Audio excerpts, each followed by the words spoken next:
তবে এই যে দাদা দেখেন, এ হচ্ছে গোখরু সাপ। এই সাপটা এই বাড়ি থেকে ধরে উদ্ধার করলাম। তো এই যে সাপ দেখতেছে আপনারা দেখুন, এ প্র্যাকটিক্যাল গোখরু সাপ। এই যে দেখতেছেন আপনারা কত ভয়ঙ্কর সাপ। তো যাক, আপনারা এরকম সাপ দেখলে কেউ মারবেন না, আপনারা অতি শীঘ্রই আমাকে ফোন করবেন, ফোন করে আসে সঙ্গে সঙ্গে ধরে নিয়ে যাবো সাপটিকে। সাপ মারতে হয় না। এই যে দেখতেছেন, এ হলো গোখরু সাপ। আমি দেখাচ্ছি, এই যে আস্তে, এই যে দেখতেছেন আপনারা, এই যে দেখতেছি কিভাবে লাফাঝাফা করতেছে। এই যে আপনারা কেউ মারবেন না সাপ এরকম দেখলে। পাড়া গ্রামে সাপকে ধরে আবার ফরেস্টে ছাড় দিতে হয়, কারণ সাপকে মারতে হয় না।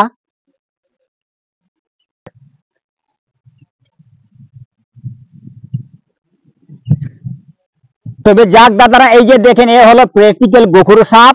এই যে সাপটি ধরে উদ্ধার করলাম আমি এই বাড়ি থেকে। তো সাপটা দেখতেছে লোকগুলা, এই যে দেখেন। তো এরকম সাপ কেউ আপনারা পাড়া গ্রামে দেখলে মারবেন না।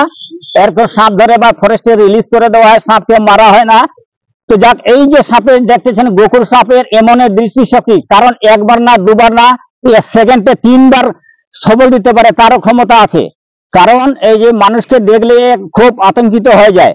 এই যে দেখতেছেন লোকগুলা দাঁড়ায় দাঁড়ায় দেখতেছে, যে লোকগুলা দেখতেছে চারিদিকে। এই যে সাপটিকে ধরে আমি উদ্ধার করলাম। সাপকে আবার ফরেস্টেতে ছাড়ে দেওয়া হয়, সাপ মারা হয় না। আস্তে,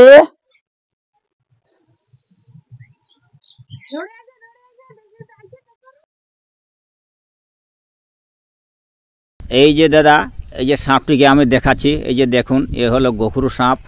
এই যে সাপটিকে ধরে আমি দেখাচ্ছি, এখানে দেখতেছে লোকগুলা।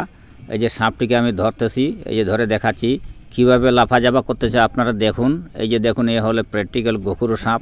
এ মানুষকে কামড় দিলে মানুষ বাঁচে না। এই যে দেখুন, খালি আমার দিকেই আসতেছে কামড়ার জন্যে। কিন্তু যাক, আপনারা দেখুন, হ্যাঁ, কীভাবে মানুষকে কামড় দিয়ে একবার দেখাই দে। এই যে দেখেন কীভাবে ছোবল মারতেছে। এই যে আমার, এই যে মারে দিল আমার পায়ের মধ্যে। এই যে 1বার 2বার 3বার মারে দিল। কারণ এরকম সাপ দেখলে কেউ পাড়া গ্রামে কেউ মারবেন না। আর এই যে সাপটিকে ধরেই এখন আমার থলার মধ্যে ভর্তি করতেছি।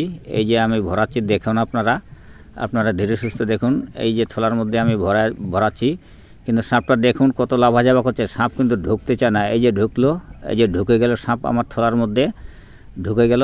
এই যে ঢুকে গেছে, এই যে ঢুকা নিলাম। বাস, এই যে সাপটিকে ধরে আমার থলার মধ্যে আমি এই যে বন্দি করে নিলাম। বন্দি করে নিয়ে এই যে থলাকে আমি বাঁধতেছি।